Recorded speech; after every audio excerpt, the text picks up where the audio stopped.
Dear Scarlett, having a dream is a big decision, and I made mine when I met you. The day you transferred to my class, you wore a pink sweater and a pair of black framed glasses, standing in front of the door. You didn't give a glance to anyone, but directly walked to a seat in the corner, quietly. I saw you, and I felt that you might be as awkward as I was. I didn't like socializing. Actually, I didn't know how to socialize with others. Neither did you. To some extent, we gave each other company in the case of being alienated by the others. Since the first time I listened to the CD of the Doors collected by my uncle around the age of 10, I found I was drawn into this type of melody. It made me feel floating in the air, leaving all the troubles behind, even though I didn't understand a single word in English. I didn't like watching cartoons. I didn't like reading comics. I spent most of my time watching old movies like The Graduate or reading Charles Dickens, which made me an unpopular kid, more like a freak in the class, since I didn't know any characters in those trendy cartoons. I was invisible to the others, which made me sad, more or less. Thankfully, you discovered me. I like your drawing. This was the first thing that you told me in your mathematics class when we both sat back in the corner of the classroom. I was drawing under the desk while you were listening to your old gray CD player.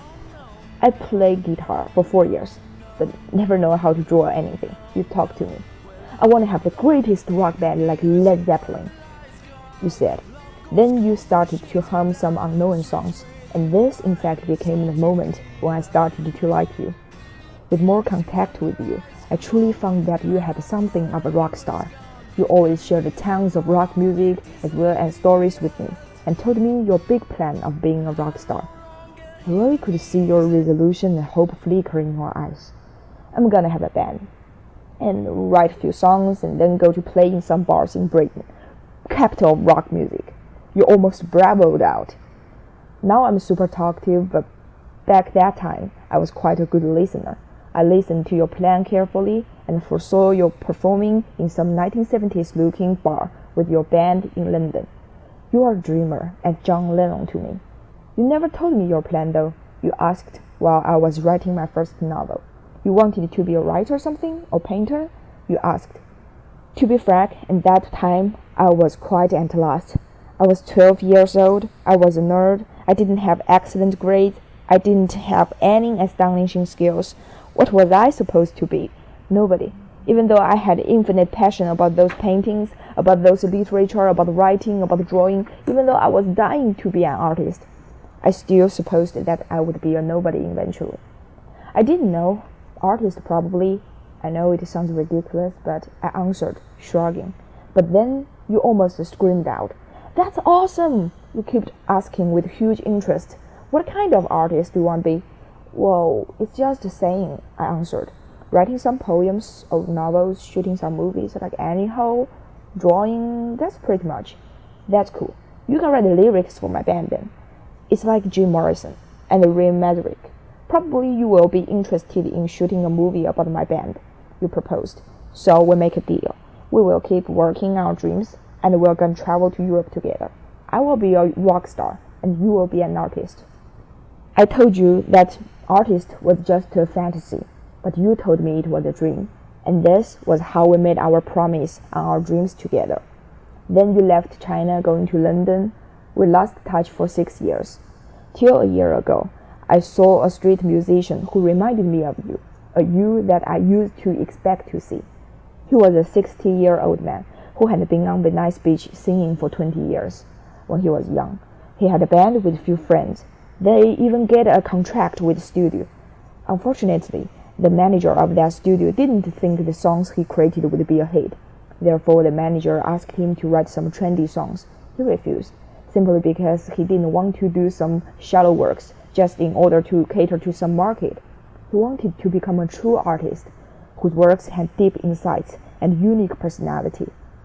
At last, he didn't become one of those stars around that time. He called himself a street smart and kept on singing on the Venice Beach. After meeting him, I started to wonder about the true reason why I wanted to be an artist. It was because when I immersed myself in writing, drawing, and the art, I felt extremely happy, and I would love to spend whole my life to seek for this pure happiness. You are the one making me certain of what I wanted, but you chose to change because of the reality. You remember a year before I met that street musician, 5 years after losing touch, you sent me a message on Skype telling me that you worked as a hotel manager in Hong Kong as your parents' wish. Your life had nothing to do with the dream you used to hold tight. I doubted my decision when I met you again. You used to be somebody as important as John Lennon or David Bowie to me, for I saw the passion and craze about music in you. I thought you were a great musician, but eventually you gave up your original dream. Life is hard. This was an old saying. However, I never ever expected to see you be defeated by the reality. You had never made compromise. This time you gave up.